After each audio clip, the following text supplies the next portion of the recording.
award-winning Tennessee WildCast is on the air with the latest on hunting, fishing, boating, wildlife watching, and all things outdoors. Make welcome your host, drummer and outdoor expert novice, Jason Harmon. All right. Hello, everybody, and welcome to this edition of Tennessee WildCast. It's got a great show for you today. I'm so excited about our location.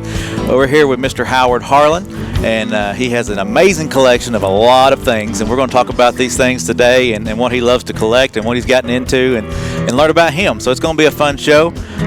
If you're listening on the radio or on our podcast, you need to go watch this one as well. A lot of our shows are fun to watch because there's a lot of things going on. So go check them out on our Facebook, on YouTube, and that kind of thing. But anyway, glad to be here with Howard Harlan, and Don King is helping me co-host today. You bet. Thanks for the invite, Jason. And as you can see behind us, there are a lot of collectibles.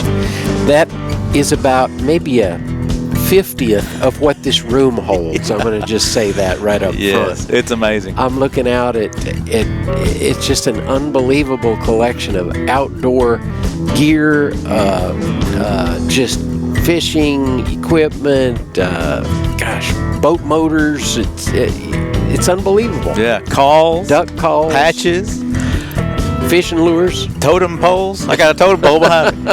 It's amazing. It's going to be a fun show, Howard. Thank you for having us. Well, thank you for coming. And TWRA has always been interested in supporting their members and so forth, and having a warm spot in their heart. I remember us having a lot of collectible shows over there in your main auditorium, and it really inspired me and a lot of us out in the neighborhood to know that we had you officers behind us and supporting us and so forth, and recognizing that the history that we have in our state here for Tennessee collectibles, boat motors, boats, duck calls, fishing lures, paintings, real foot paintings and so forth, hats, paddles. I've got an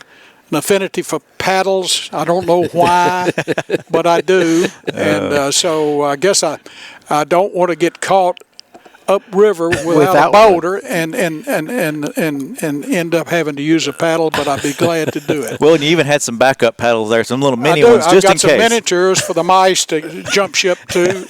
So we're having a good time with this. And a lot of the people listening and watching probably remember a lot of the collectibles we were able to bring out and show during our 49th anniversary of our agency. That's right.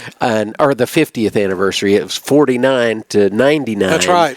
And Howard was so gracious and brought a lot of things. We had a mini museum up there in the lobby for a couple of months, or I guess through that whole calendar year we did. And my predecessor, Dave Woodward, helped accomplish a lot of that stuff too. So we really appreciate Howard's contribution during those times. Well, I'm glad we got to come today so I could see some of this stuff because I missed that celebration.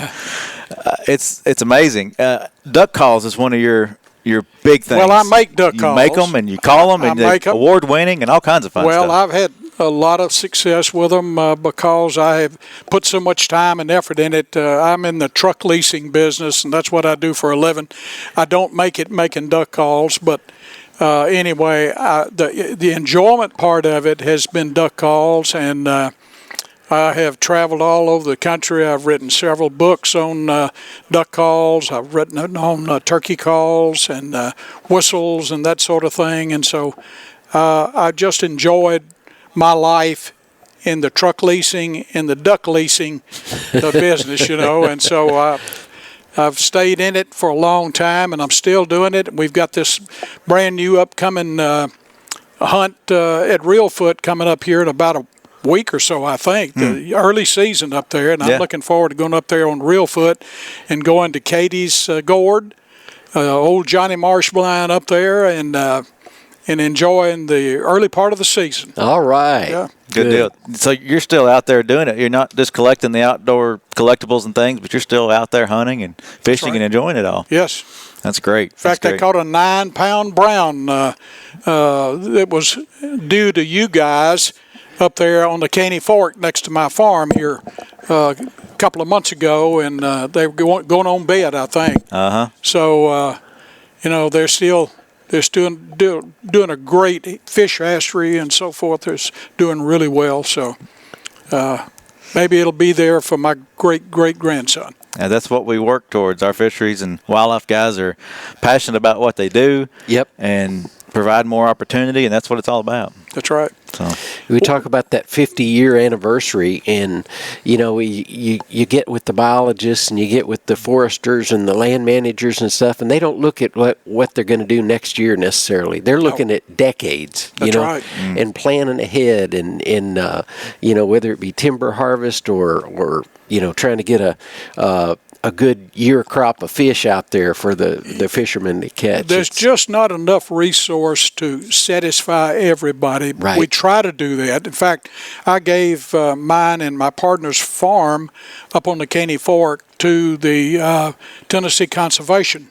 people. Okay. And so we have right now so many people coming down the Caney Fork canoeing, which they deserve to canoe just like a fisherman out here that's throwing a fly rod needs to do it too. But it's just not enough resource to take care of the need and so forth. So I don't know what we're going to do about that, but we're going to need to do something to control it so that you've got your canoers at one particular time, and you've got your the trout fishermen at another part of the time, and then you have the striper fishermen at another time also. And so now I don't know how we're going to solve that need. We can't make any more rivers, I don't think. It's come up in a few meetings, I'll put it that way. Oh, I'm sure it will. Yeah. So there's always something. It's fun to go back and look. But my life has been collecting. Yeah. And I collect books, I collect hats. Again, I tell you, I collect duck calls, I collect turkey calls, I collect whistles, I collect fish, I collect reels. Anything that's got anything to do with our history in the past from our grandfathers. And I don't think it's that many young people now that are going out in the market and getting the experience that I got. I still have my hunting boots right up here on the top of that little table right there. And my mother saved those for me. I don't know how many mothers we've got now that would save for a 2-year-old, 3-year-old, 4-year-old child their hunting boots, but mine did. She had that much good for her sight, to do that. So I hope that we do get a lot of children in it. And just like in our churches and so forth, we've got children that we're training about the Lord. Right. And we need mothers and fathers training the children about hunting and fishing. Yeah, without the future generations, it could be lost. That's right. Yeah. Well, I think this spring has helped out in a weird way with the pandemic. Yeah, people are staying at home. So many more people have gotten out in outdoors as opposed to out, in their normal routine. Yeah, Radnor Lake is full. That's where I walk. Yeah. That's where I walk and get my exercise. And you almost have to take a seat to get in Radnor Lake.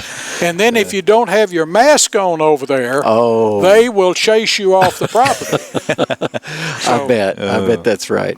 Well, talking about younger generations, one question I had, and I think about it sometimes. Will the same stuff that I have today or that is made today, will it be as it's collectible and it's desirable 30, 40, 50, 60 years from now, or is it something about this era, 1920s, 1919, teens, and that early stuff that's desirable, or do you think things that we see today will be as desirable? I don't think it will. And I hate to say that because I enjoy it and love it so much. But I just don't think it's going to be there. What do you think makes this older stuff so desirable? So timeless? It's what started it all, I guess, is the way I think about it. Yes, it is. And people handmade a lot of stuff back then. Nothing is handmade anymore. I mean, sausage is not handmade anymore. I used to make sausage on my back porch with my daddy in Columbia, Tennessee, and we had a little fire going so that we could taste the sausage and find out what it needed. You know, did it needed some sage, or did it needed something else? You know, pepper and that sort of thing. Wow. And it's all done by machine now, and that can't be right. But who am I to say it's not going to work? You know, they'll eat it and not know that it's not tasting right. Everybody's adapting. Exactly right. That's right. Yeah. Oh. Well, we were talking before the show, and you mentioned how you got started. You started carving some duck decoys, and that's right. And you thought, man, this is too much work. Tell us that story. How did you get started? I picked the hardest wood in the world, one of the hardest woods, and that was I did walnut, white walnut, and I started carving in a block of wood of that, and my gosh, after the first day, I was so sore after I came back the next door from carving and so forth that I had to slow down. So I tried that for 2 or 3 weeks or 2 or 3 months, and finally I said, there's got to be something that I can do and in multiples that I can do better in than carving a duck. You know, stupid duck. And so anyway, I changed over to duck calls. And so from then to now, I've done thousands and thousands and thousands of duck calls, and I enjoy it much better because you can express yourself with a duck call, and you can't express yourself with a duck. You know, you throw it out there, and that's pretty much it. That's exactly right. So I've enjoyed meeting the people that I have all over the United States, and even meeting people that I didn't know in Europe and so forth, and hunted all over everywhere. And there's nothing like hunting and taking a duck call and putting it to the air and blowing it and getting an animal to come to it. Wow. Now that's real power. Yep. To be able to do that. And that's what these guys do down there at Reelfoot and all over the nation, you know, attracting ducks. And so that's what really endeared me to it. And I will do it for the rest of my life and look forward to it. You were telling us about you and your wife hit the road early on with the calls, right? Oh yeah, we went to the shows and so forth, and we would set up with a little not a pool table. Well, sometimes we'd set up with a pool table, but we'd set up with a card table and put my calls out on display there, and people would come by and look at it, and they'd want to hear it, and I'd blow it at them. And so when you can take your call and put it in the air and blow it at a flight of ducks and see them turn when they hear your noise, and they keep coming and they keep coming back and forth, and they come in there. When you can do that, then you've got, first of all, a call that is made to work. And secondly, you can eat. And so that's what we have done with not only my duck calls, but a lot of other duck calls can help you eat too. So that's what I enjoy about it. What's your favorite species of wood to use for a call? Coca-Cola.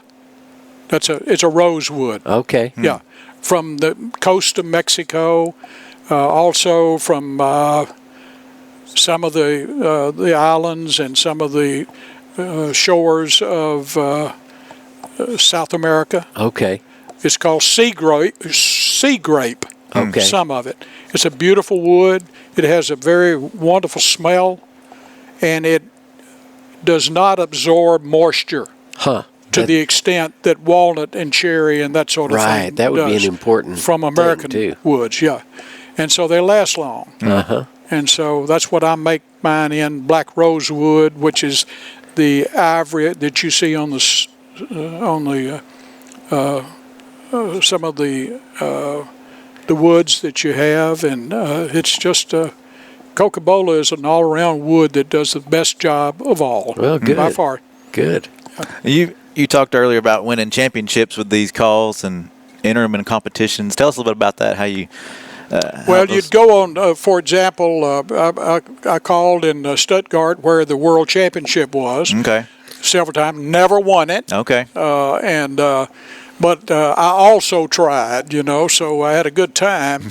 And we would sit in a bus, a school bus, and we'd cut up out there, and they finally had to fire us all, I think, and finally they calmed us down and so forth because we were so excited about the event. And most people that won that event were from Arkansas. However, many of them were not, but the majority of them were, and they did a good job. And so we enjoyed the test. We would go down and we'd have to win a state. So if you won the state, you could go, or a contest, you could go in the bus and wait your turn to come out there and blow your duck call, and you had to blow it a certain way. And it was really special. And if you messed up, then you were out, And so they break it down, and they would usually be maybe 50 or so, people competing. And so I enjoyed that all during my career, of doing that. I didn't get to make it all the time, but when I did, I sure enjoyed it. That's neat. It was great.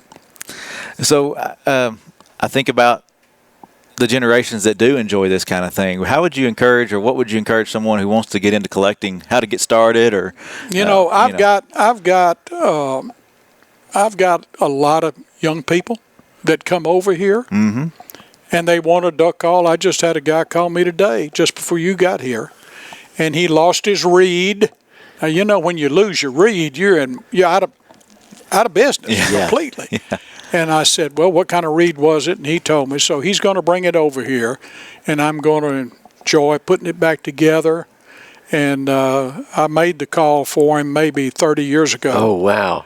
And so I make both plastic reed and I make metal reed. But the majority of mine are plastic reed. And so I still enjoy the guys come in here and they walk up there to that landing right there, and they look out over here and they see all of this hunting and fishing and drums and walking canes and fishing poles and reels and minnow knives buckets. And minnow buckets. Yeah, if you want to see about, let's see.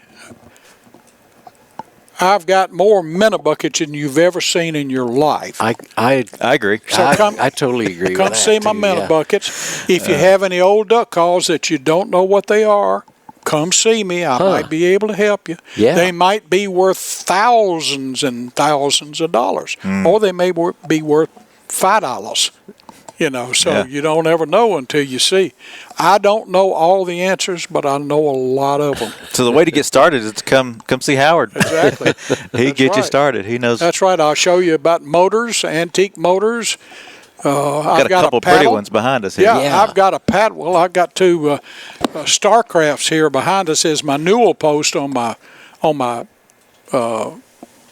steps to go up the stair. Yeah. And I've got a lot of Indian artifacts. I've got a lot of knives. I don't have any guns anymore. They're practically all gone. I might have one under my holster. But the lecture's not over with. I might have to have one. Oh. Well, speaking of the motors, I look over here and see this electronic paddle. It's not gas-powered. It's a paddle, and it has a prop. That's right. It's electric. It's got a big cable on it. Long before its time. Yeah, like you see coming off your battery. And you connect it to them, it's two cables, and connect it to them, and then put this paddle on the transom of the boat, of a small fishing boat, and it's got a propeller on the end of it, on the end of the paddle. Yeah. Now, I've never seen that before. And you steer it by just moving the paddle. That's the ultimate paddle right there. It's got a motor on it. You know, made 1925. Wow. On display. 1925. And then I'm just looking at a 1923 Evinrude. It's amazing the technology difference in the way they look there. You've got they were mostly brass and copper, and a lot of the minnow buckets are copper and brass. And it's just it's my man cave, and I would share it with anybody as long as they knock on the door. Got to knock first, right? Now, if they don't knock on the door and they try to come on the side door, that's when my pistol comes out. Oh man. Well, I saw some of the agency collectibles, and you said you had. Yeah, I've got all states of the game warden badge.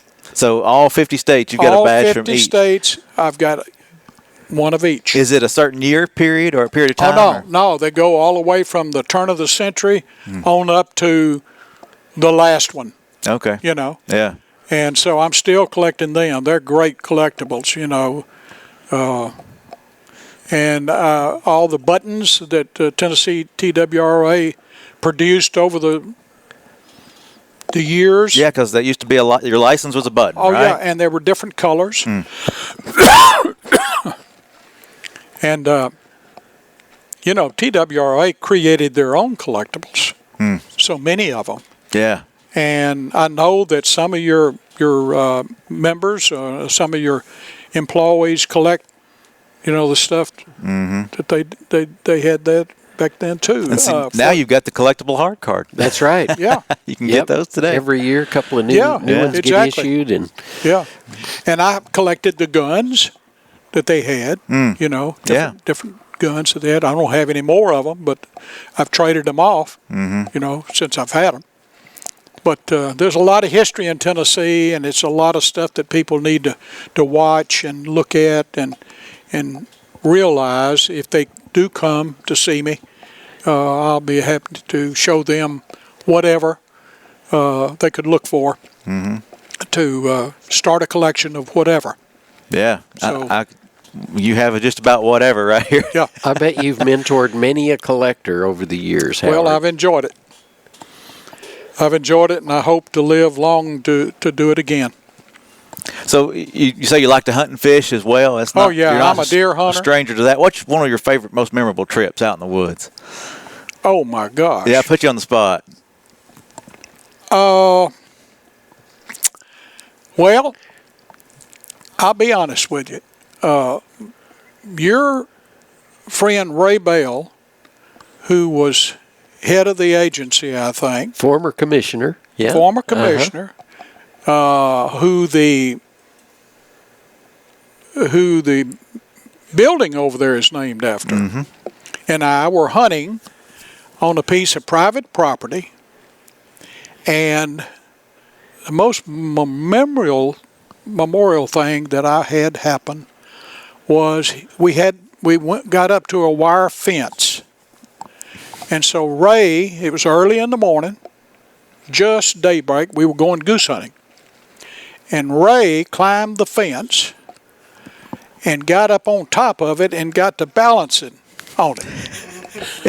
Back and forth, back and forth. I said, "Be careful, Ray. Be careful, be careful." And all of a sudden, he slipped and fell on his posterior. Well, as things will have it, I looked down, and he had a pair of khaki pants on like I've got on right now. And he had a large object in the right back seat pocket. And it was brandy.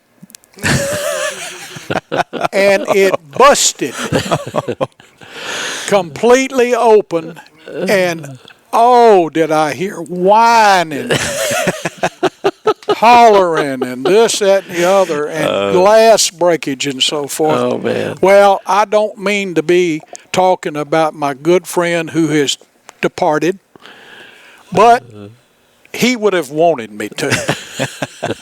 So he always took that brandy with him in the goose blind to heat up his inroads. Yeah. And stay warm, right? And they stayed warm the entire day. Not that day, because he had to go to Camden to an emergency service or something because he had a lot of glass that was causing him all kind of problems. So I hate to be talking about a former commissioner, but you asked me, and so I told you. Well, there it is. Well, tell me this one. We always ask this question a lot of times. Who introduced you to the outdoors and got you started? My daddy. And what was that like? What was that first trip like? Do you remember it? Well, I had my boots on, and that's them Yep, right up there. That's What right. did your mom save for you? The little bitty boots about this tall. And I was so excited. This particular hunt was a rabbit hunt. Well, a lot of people start. So we went out, and I had a little bitty BB gun. That's all I had was a BB gun because I wasn't old enough to have anything else. So my daddy took me around this briar patch, and lo and behold, there was a little hole in that end of that briar patch. He said, now you climb up into there, and you sit down, and you look either way, and you take your BB gun and cock it, and be sure that you are looking, because that rabbit, when we turn these beagles out, are going to start chasing it. So sure enough, I heard this beagles, and there was 3 or 4 of them, and they slapped down the gate on the pickup truck, let the box open, and they went out, and they went past me, not in the path, but past me and all the way back around, and they came all the way back around, and I'm sitting there, and I know he's that way, but I don't know where, so I'll turn like this, and all of a sudden I look up, and this rabbit is running right down that path. Oh, wow. Toward me. I didn't know what else to do. I shot in the air. I didn't kill the rabbit. But that rabbit did come where he told it would. And so that made the difference to me, and that was my first hunt, and I never will forget it. Oh, man, that's great. That's awesome. Yeah. I think we could be here for hours on hours and and We'd learn. have to go get some beer. Yeah, we'd have to be here a while. We'd be here a while. Oh man. Well, I appreciate you welcoming us into your home and showing us around and letting us see this cool stuff. And we may have to come back sometime. And You come do on this back, again. buddy. Thank you so It'll much. still be Howard. here, probably. Yeah, we appreciate you. Oh, yeah. Thank Yes, you sir. so Well, I much. enjoyed y'all being here, and I tell you what I really enjoy is that you guys appreciate it. You know, you guys couldn't be more than 20 or 30 years old. Yeah, not much more. You know, and y'all can enjoy this, you know, and all these young people out there that don't know what to do, tell them to pick up a rifle and get somebody to help them. Exactly. And train them and go to the TWRA, and they'll shoot them, teach them how to shoot. Yeah. And they have a service that'll do that, and you need to do that instead of standing out on the street. Yeah, that's right. There you go. You heard it here. Get outdoors and go hunting and fishing. Mr. Howard Harlan, we thank you for having us. And we thank you all for tuning in. Thank you for watching and listening. And we'll see you next time on Tennessee WildCast. Thanks for tuning in. Stay connected with TWRA by visiting our website at tnwildlife.org and follow us on Facebook, Twitter, and Instagram. Hey, it's all about Tennessee wildlife. It's what we do. Tennessee WildCast will be on the air again next week. We'll see you then.